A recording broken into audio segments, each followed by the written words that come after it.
Happy Monday, everybody. I'm your host, Pastor KZ. Welcome to the All About Favorite channel. Thank you so much, all my current subscribers. And those of you who are new to the channel, go ahead and subscribe. Hit the notification bell. And remember, thumbs up at the end of the video, like, comment, and share. On a scale of 1 to 5, give me a 1 or a 5, meaning that you really love the eyewear. This is a very brand new piece that I just received in the mail and they wanted me to try this particular frame out on you guys. I don't know if it's something that I would personally like, but they wanted me to try it out, so I want to try it out on you guys. As you can see, it's a week that I'm wearing yellow. What do y'all think? Yellow all this week. So let's get started right now. One of the most requested continuation shows that I have been asked to do has been about buyer's remorse from last week. Now, I know it seems sad, and some of you know that it's not something easy to do when you have to say goodbye or to end a relationship. And I know some of you, you might feel like you're in this all by yourself, but let me reassure you, I received 35 emails just from females and 26 emails from men regarding last week's shows. And I want you to know that it's not just you. You're not just having buyer's remorse. You're not just the only one having regrets. A whole lot of people sent in replies, and they've requested that we talk about this a little bit more. You know something? Perhaps a lot of you and a lot of relationships have run their course. Let's just call it what it is. And I'm not just talking about marriages. I'm not talking about relationships. It could be friendships. It could be a number of things. It's just run its course, and the longer you stay, the more bitter you get, the more angry you become. And let's just be honest. It's okay to admit that you have buyer's remorse. I mean, you've gone to the store and purchased a pair of shoes and got them home later and like, you know what? I'm not going to be able to do these shoes. I'm not going to be able to do it. And you take them back. You return them. The sad part about relationships, as I said, is you can't return them. But what you can do is figure out a way to come to a medium, a happy medium. And the first thing I want you to understand is don't feel like you're just stuck. I know some of you are in situations where you are stuck. I mean, I don't know, for lack of a better term, because of the choice that you made. But don't beat yourself up repeatedly. And the first step that you have done, though, with your emails is you have identified and admitted that something is wrong. See, ignoring the problem and pretending it's not there, that is not going to help you be happy or be conducive for you problem solving. And avoiding each other, I want to say that some of you say, well, he goes his way, I go my way. Or she's doing her own thing and I'm doing my own thing. Avoiding each other is not resolving the problem. All it is doing is prolonging the inevitable. It's no point in living in the same home with someone that you avoiding all the time. That's something wrong with that altogether. So avoidance does not make the issue go away. Now, I know some of you are having feelings of regrets. You're agitated. You're to the point where you're pushing through for the sake of the children or the child. You're just hanging in there for other reasons. And you're getting more and more angrier. And from these emails, that is what I'm sensing. I'm sensing a lot of irritability, agitation, resentment, bitterness, and anger. That's what I'm getting from your emails. And it seems like you're at the breaking point, some of you. Now, I want to say this, y'all, and it's kind of weird for me to say this, but when I read the men's email, the men, what they were saying and the reasons that they have buyer's remorse, it was so different from what the women are saying. Y'all, there's obviously a failure to communicate, a disconnect, and a level of dishonesty in communicating what's going on. Some of you are not being honest. Some of you are in denial. Some of you is trying to talk yourself into saying, well, I made a mistake, but I'm going to stay, and it's not easy getting out. Let me say this. I believe in family. I believe in love, y'all. I do, but I also believe that sometimes you don't get it right all the time with the choices. It's happened to me. I've been there before. I've made choices. I've been in a marriage where I know I ain't have no business standing up in there. Really, just be honest. Didn't have no business being there. And you knew this right away. It doesn't take long for you to realize, return this. Can I just send this back? But what worst thing I did was sign them papers. But the happiest day of my life from that particular person, I know people were saying to me, oh, I'm so sorry. Y'all, I wanted to burst out and just tell them the day of my divorce when I walked out that courtroom, they don't know how happy and free I felt. But the thing is, I didn't give up on love. Because I'm all about love. And I don't feel like just because one thing didn't work out, I'm not soured on trying it again. That was the good thing. And that is what I don't want you all to be. But another thing I don't want you all to do is to leave a situation thinking something else over there is better than what you have right now. Because sometimes you need a period of time to just sit and be by yourself. I don't know what it is where people feel like they got to jump into relationships.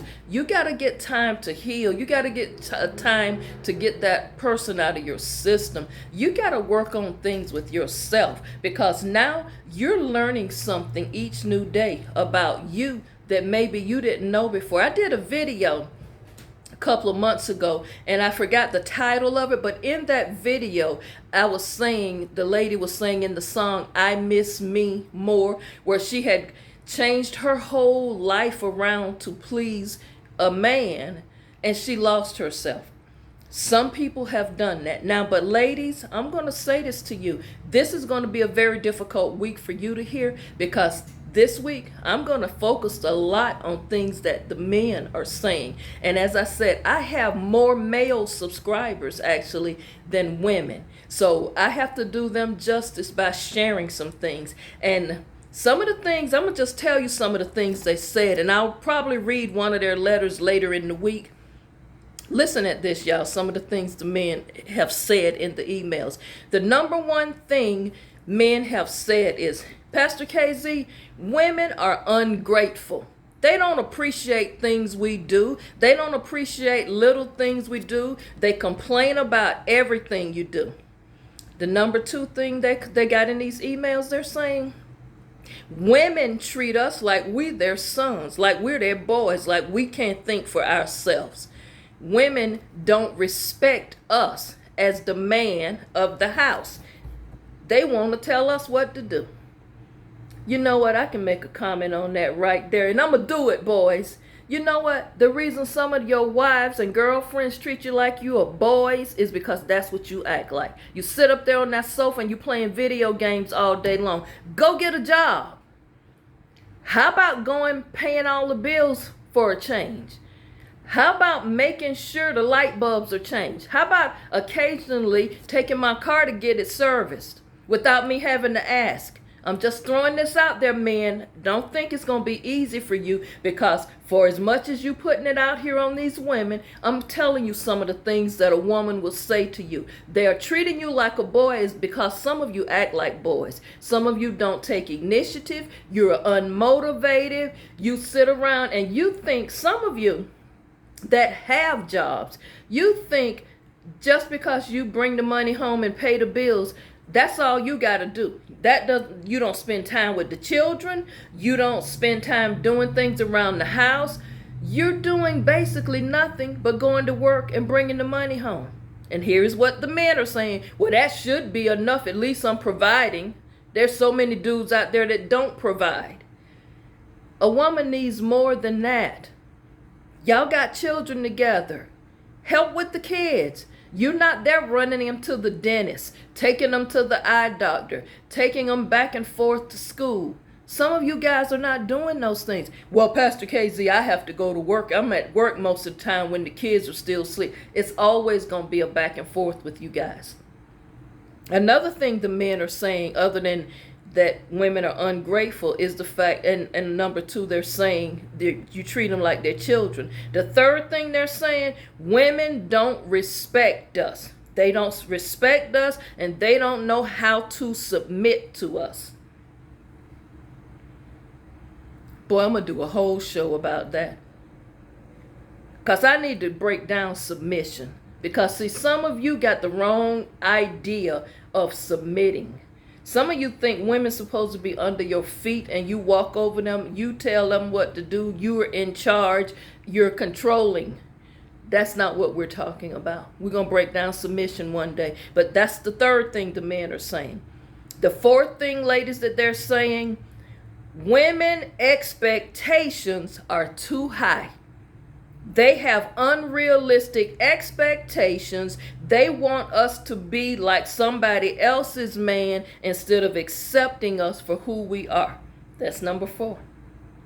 Number 5, women try to change you. They're good until you get them. Then they start finding everything wrong with you and try to change us. Ladies, are y'all listening? Are y'all writing what they're saying down? Because I'm going to address this all this week. These are things men are saying in their emails about women. Why they have buyer's remorse with you. Another thing they say, women complain about things all the time. You can never satisfy them. Nothing we do pleases them. Okay. That's all I'm going to read from what they're saying, because they had a whole bunch of stuff. Y'all, I sit with my tablet and was writing down all of these emails from these men. And these men didn't write 2 or 3 sentences. These guys are just unpacking so much stuff. Another thing, I'm going to share this one too. I was going to save it for tomorrow, but I want to bring this in. Another thing, out of every one of the emails I received from men, everyone had the same reason. And this one is, she ain't my mama. Either that or they compare you to their mama. So some of these men either got mommy issues in that they either didn't like their mama, or number 2, they were mama's boys. And nothing you do is going to measure up to mama. So we're going to unpack all of that this week. I want to know how y'all feel about this, because this, by far, of all of the shows I've done, this has been the most requested show and topic for me to continue on. What say you? Buyer's remorse, continuation. The men are talking. Girls, I'm telling you, they ain't saying nothing nice about you. I guess us, because I'm a woman too. But I knew not to get in my feelings, because I know some of these things these men are saying, sometimes they say things because it's the truth about them. And people don't like to hear the truth. But ladies, they say you're ungrateful. Say you complain all the time. Say you don't respect them. So these are just a few things we're going to talk about. And they say y'all don't appreciate a good man. They not beating on you. You know, they want to go out and hang out with their homeboys after a hard day's work. They don't want to come home to a nagging woman. They say you should be happy about that. At least I ain't beating on her and I ain't cheating on her. At least where she can see it. At least I respect her enough to have my side pieces not called a house. I'm just putting it out there, y'all, because those men, one thing I got to say about these guys, they shared a whole lot of stuff. So I want y'all to think about it. Hit the thumbs up button, like the video. Tell me how y'all feel about Pastor KZ in yellow all this week. Shades of yellow. Thank you for watching. And don't forget the eyewear. It grows on me the longer I have it on. And y'all, let me go ahead and say this disclaimer. All of these shows are my opinion. I'm not here to offer any advice, no professional counseling. I'm just throwing out my opinions and sharing with you things other people say. Also, I want to clear this up before I go any further. Y'all, Pastor KZ tried the yellow headband. That's a no-go. It just does not work for me with the yellow. Yellow on yellow. That blue looked good last week and the purple the other week. The yellow on yellow, y'all, it didn't work for me. So I had to go with this. Is this headband okay with this today? I'm going to be light with the jewelry all week because I'm focusing on yellow. You know, yellow symbolizes friendship. That's why I love yellow roses. It means friendship. So consider me your friend, your auntie, your sister. Have a wonderful day. And remember, y'all, don't worry about the situation you're in. Pray about it. Pray about it. Sometimes you got to meditate, walk away. Don't forget, you've got to write in your journals, and you have got to get yourself focused. You got to get focused so you can get centered and find some balance in your life. You can't be all one way and not another. You got to have balance, and always walk in favor. Things are going to get better. God will turn things around. Have a wonderful day. I'll see you back tomorrow. More on this here buyer's remorse. It's going to get real good.